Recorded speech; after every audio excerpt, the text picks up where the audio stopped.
name is David Daniel Ball, and these are the headlines for Friday, the 1st of October 2010.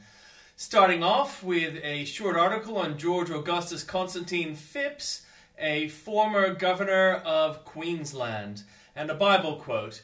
"And this is my prayer, that your love may abound more and more in knowledge and depth of insight, so that you may be able to discern what is best, and may be pure and blameless until the day of Christ." Philippians 1:9-10. Headlines: School of Pork report assails billions in ed earmarks. GOP Senator Tom Coburn is urging the federal government to suspend education slush funds after finding that lawmakers have secured over 5,000 earmarks worth $2.3 billion over the past decade. In what could lead to new and less controversial approaches for treating conditions like diabetes and Parkinson's disease, researchers in Boston announced they have made advances in creating stem cells from human skin without using embryos. GOP congressman says he's tired that the Department of Justice stonewalling him about the new Black Panther voting case after allegations that the Department of Justice advised employees that voting rights laws are meant to protect minorities, not whites. And the White House issues mea culpa for turning the family of a Medal of Honor recipient away from an exclusive tour last week because the late veteran's 10-year-old grandson was wearing shorts. Ecuador was plunged into crisis overnight as troops seized the main airport and police stormed the Congress, forcing the government to declare a state of emergency and denounce an attempted coup. Ecuador's President Rafael Correa was being held inside a Quito hospital by rebel police who tried to kidnap him, said Vice President Lenin Moreno.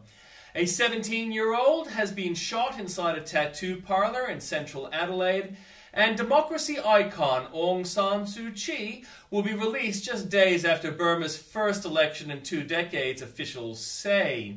A P-plater seen racing along a highway in Sydney's west has had his license suspended and his car confiscated from New South Wales and the ACT. Abuse, mistreatment, and lack of services for disabled children and adults have been uncovered by a parliamentary committee. And the voyage began perfectly with productive winds and calm seas all the way from England. Then it changed for the First Fleet. Secrets of the First Fleet revealed. From Queensland, Judge Binns' woman speeding fine. A woman's successful and long-running fight against the speeding ticket conviction continues to reap benefits for other motorists. Army crash scene body identified. Police believe they have identified a body in the burnt-out remains of a road crash near Rockhampton in central Queensland. From Victoria, accused killer Judy Moran may need to miss a court hearing to have operation on her face, knee and hip, her lawyer says. And AFL dodges Facebook campaign to convince them to allow Mike Brady to sing his revised footy anthem at the grand final. Top jockey Danny Brereton almost died after a fall and waiting nearly half an hour for an ambulance. Nothing new from the Northern Territory. From South Australia, police are searching for 3 people after a boy was shot in the neck in a Hindley Street tattoo parlour run by New Boys gang leader Vincenzi Focarelli. South Australia are being reminded to wind their clocks forward 1 hour before going to bed tomorrow night.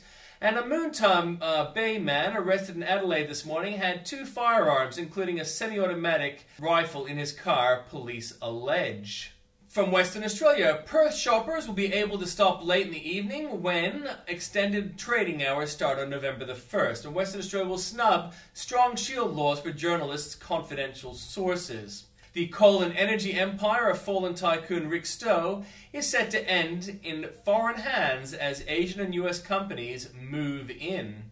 Nothing new from Tasmania. And from the Journalist's Corner, the Freedom Tower, Shepard Smith gives you a first-hand look at the inner workings of this technological marvel. Our Fox Report special series continues. Bill Maher mocks religion and the people who believe. Don't miss the controversial comments in part 2 of Bill's explosive interview. Plus, why is David Beckham suing a gossip magazine? We break down the lawsuit. And the tax cut impact. Congress says no to an extension vote before elections. So will voters make Congress pay at the polls? Karl Rove reacts.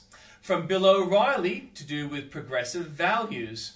From Piers Ackerman, It is difficult to determine who is the weakest link in the Gillard Labour government's new ministry. Not that there aren't any candidates, there are simply too many choices, to which I add, interesting that the rumour is that Gillard only tried to dump 2. Gillard has similar failings as well as differences to Rudd. Both have been told of the folly of their ways, but they won't listen to that because they are too self-involved with personal advantages they have from their position. Gillard could well have a successful parliament, including reform, but she would have to work with Mr. Abbott to achieve that. She would have to give up her pork barrels. She can't do that because that is all that keeps her in office. Without the regular supply of pork, she loses her support. That is partly what happened to Rudd. Rudd was still trying to supply pork, but he wasn't able to because he had painted himself into a corner. Disturbingly, their actions may well be corrupt. They appear corrupt. They aren't addressing the issue of corruption, and the media, with few exceptions, aren't holding them to any standard. Maybe they won't end up in jail in disgrace, but if they do, I won't lift a finger to help them. From Andrew Bolt, global warming causes whatever last happened. Last year brought drought. This year brought rain. Does this global warming game seem rigged to you?